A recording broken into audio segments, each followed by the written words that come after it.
every time there's a new feature or a new dungeon or something like new interesting that we have to find teams for on the test server, we're a small limited amount of content creators and we're probably all of us really busy. Normally we test this content, we test these things, and then these things are live on the server for everyone, and it's mainly the community who have a lot of people, we have a lot of time, who start nitpicking and finding out or figuring out the best and most efficient way to farm dungeons. Today I'm gonna show you probably the most used type of strategies so you understand exactly what do you need to do in this dungeon, what kind of champions are good, how to gear them, and how to beat what we used to be one of the hardest dungeons in the game. Let's have a look at it. Another raid video. Like I just mentioned in the intro, normally we test these new things, these new features. In this case is the new dungeon where Urost, the Covetous, is the new enemy, the new final boss, and the first impressions were like, this is crazy, this is way too difficult, how the hell are we gonna beat this, it's impossible, until someone with a lot of time, with a lot of resources and just mainly time, has the time to test different things, different combinations, until we crack the code on how to beat this. In this case, I didn't have big problems, at least climbing up the stages, getting all the way up to probably 24, 25. The strategy was the exact same, but the harder it gets, the more you need to start thinking, okay, what do I need to achieve here? And there's two parts of this dungeon, and I'm going to show you exactly the two parts and how to beat the two parts. We can only do the first part, like I mentioned, all the way up to, I don't know, level 20, level 21. I'm gonna go with this. I think I did something like that. I mean, mainly my setup was this, which is the champions which I clear the waves in all dungeons, Doom Tower, which is literally Lily2, basically to put buffs, Lydia to apply debuffs and some more buffs, and Seer to kill the wave. This is the first part of this dungeon. This is the first thing that we need to do, is kill the enemies and leave the boss alone. If we leave the boss alone, we're gonna see we're able to apply buffs, decrease defense, weaken, and then we'll come Seer here, blow up all the enemies, and now we're entering the second part.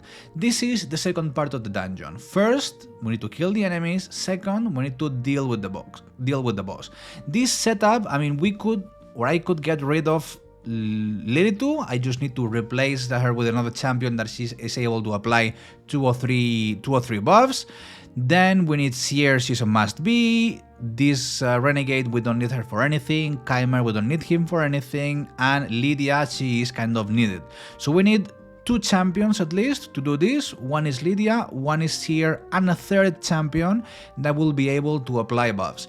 Once we get to this point, in my case, for example with Lily2, I'm gonna be able to, no matter if the enemy kills me, the enemy is not able to kill Lily2, because she's gonna be reviving, she's gonna be healing. I mean, you can use her, you can use Elva if you have her, but it's just a matter of time. I'm not gonna die, and the enemies are gonna keep, I'm gonna keep tanking. You can see she hits me, but I am able to tank this damage, to apply shields, to protect with the shields, and eventually I'll revive them, I'll get the turn, and I'll smash the boss, and like I said, eventually I'll kill them. This is the way to go, and you can use this strategy pretty much, or at least I used it, until level 20 something. You can see 156,000 just with the A1 of Seer, as long as she doesn't die, and you're gonna see now another hit. Hopefully she doesn't go too crazy, again another hit, so it's just a matter of time. Lily2 is not gonna die, and I'm gonna kill the boss regardless. And like I said, you can remove some champions, you can get rid of Renegade, you can put a Wukong, for example, that is able to auto revive, is able to steal, so probably Wukong way better. You don't need Keimer either. Even here, I don't even need this one. I could put, I don't know. Well, I mean, probably I would need Lily2 because the other guys are eventually gonna die. But this is just to show you the first part of the dungeon. What is the first thing you need to do, and is getting rid of the enemies. Once we acknowledge this, we can start working on the second part. And the second part is, how can we solo the boss? And yeah, you heard it right, solo the boss, because it's gonna be way easier if we just do it solo with a champion with like a 5-star, 6-star blessing and just meteorite, and at the same time able to heal us a lot. I'm gonna show you stage 29. I mean, this setup I'm gonna show you works all over the place, including level 30. However, you have to remember that this is a very high level complicated dungeon. Stage 29 and stage 30 are gonna require shitloads of stats and really powerful sets and stats that only endgame accounts have. If you've been playing for 2, 3, 6 months, a year, you're probably not gonna have either the champions or the gear required because this is a high level dungeon. That said, I'm gonna show you level 29 just because I don't even have the stats enough to do the solo I want to do. I'm gonna show you 2 champions that are able to do it, but I cannot reach these levels of stats. Both champions that are able to do it and are able to solo it. One is Urost, which is the highest, the top reward of the Doom Tower. It's a champion that, despite that he's not a bad champion and that has pretty interesting kit, he's very niche and is not used literally anywhere on the end game. So as soon as I got him, I gear him. I even got the 6-star blessing. It's quite important if you want to do it faster. And I just put him on the vault. I barely used him for everything except now because it's a champion that works really good and that has a passive that is able to apply poisons. All these poisons are able to increase the max HP of this champion, and also we're going to be slowly, like I said, applying the smite, and that's going to be what's going to be killing the boss. Another champion which is also able to solo this is this guy is Loki. He's also able to do it thanks to his passive. When his HP goes below 50%, he basically becomes immune. He applies that kind of veil and he evades all damage. And with this regen sets and immortal sets, we're gonna be able to go over our 50% HP and kill him with smites. Obviously, this is faster because we are applying poisons and smite.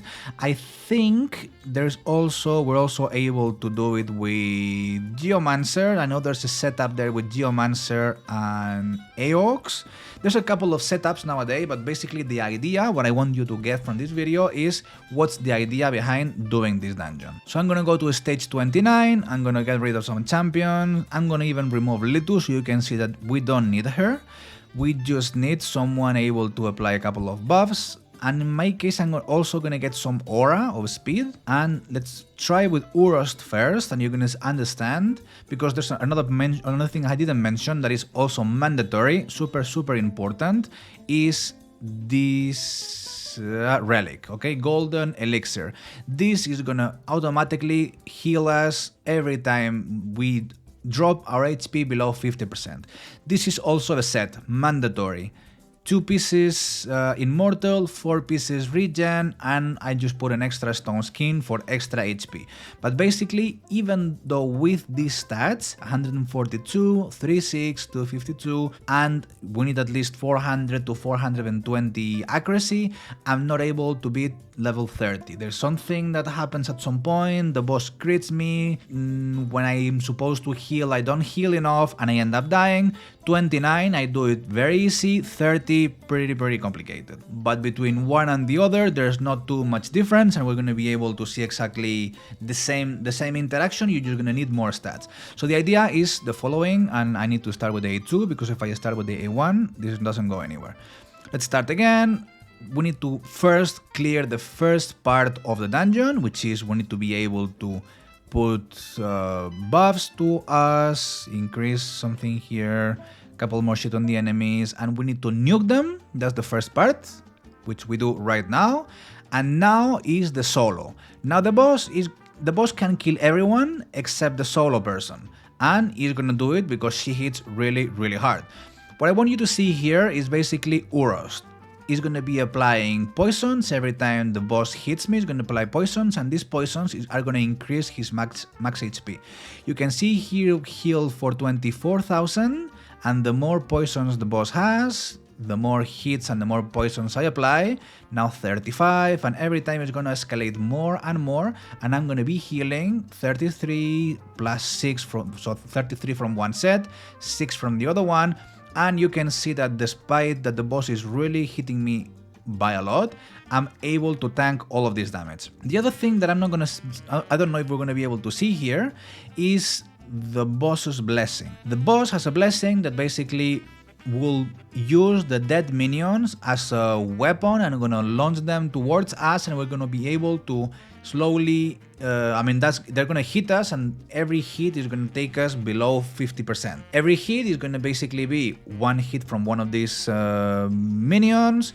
Our health goes below 50% HP, then the relic kicks in, it heals us, then the second minion hits us, then the relic kicks, so basically even there's 4 attacks coming at us, every attack is gonna trigger one relic, so it's gonna be healing us.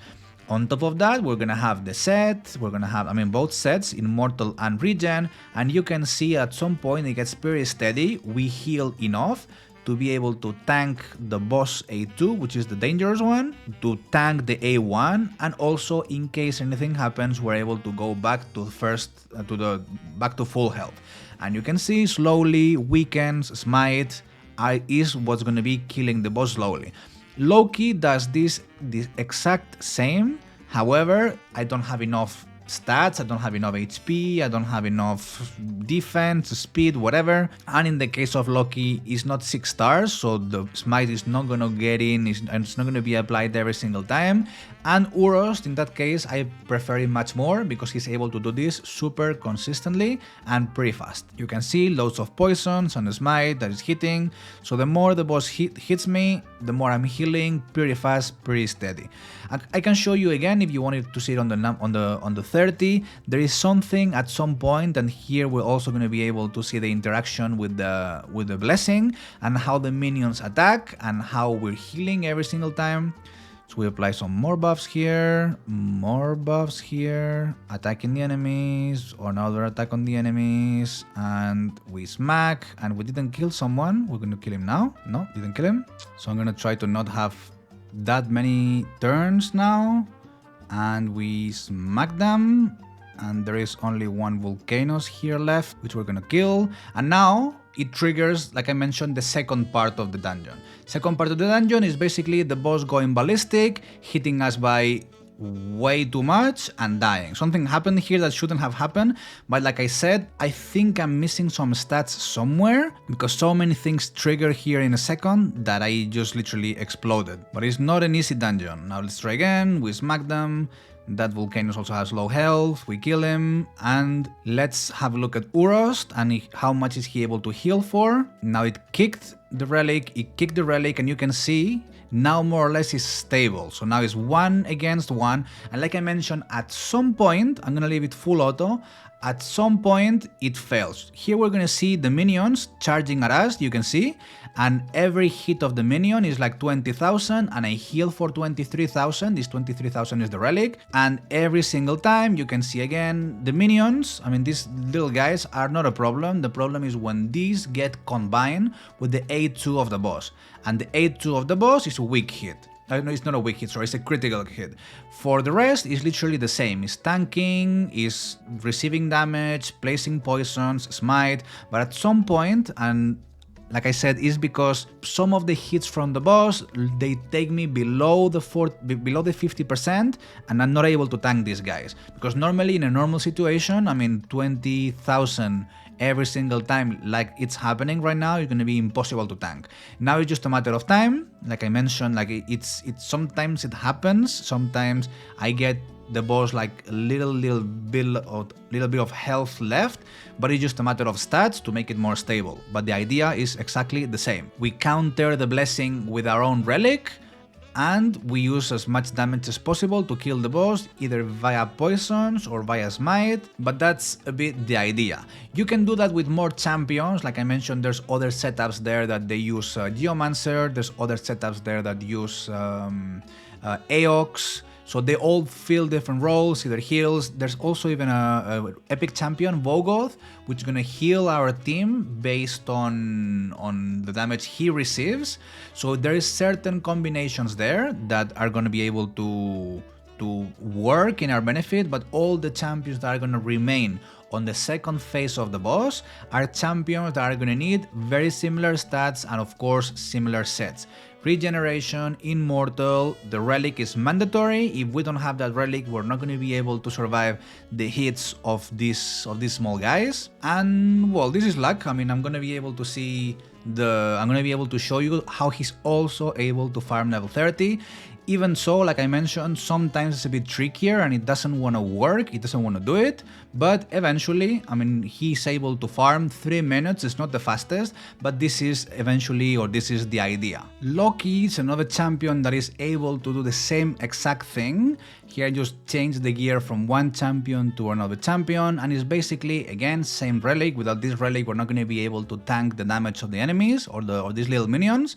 And in this case, is this passive that says if this champion's HP is below 50% when targeted by an enemy skill, has a 100% chance to evade. And this evading is basically, with all the accompanying effects, blah blah blah, that evading means that I'm immune to damage. So this same exact setup, I'm not going to go all the way to the end of the dungeon, but it just basically I just want to show you the interaction, which it works exactly the same, but I know it's going to be much slower.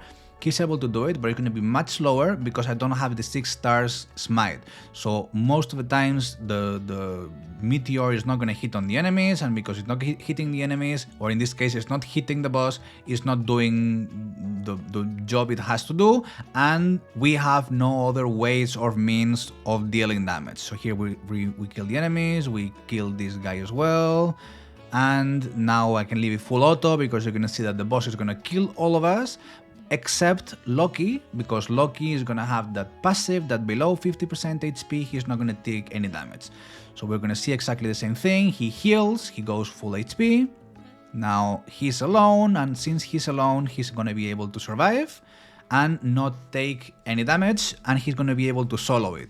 But like I mentioned, without Meteor, without Smite, this is gonna take forever. Here you can see almost 4 minutes, and it keeps going at his own pace. Like I mentioned, I'm not going to do it all the way till the end, but you can trust me that he doesn't die now, he's not going to die ever.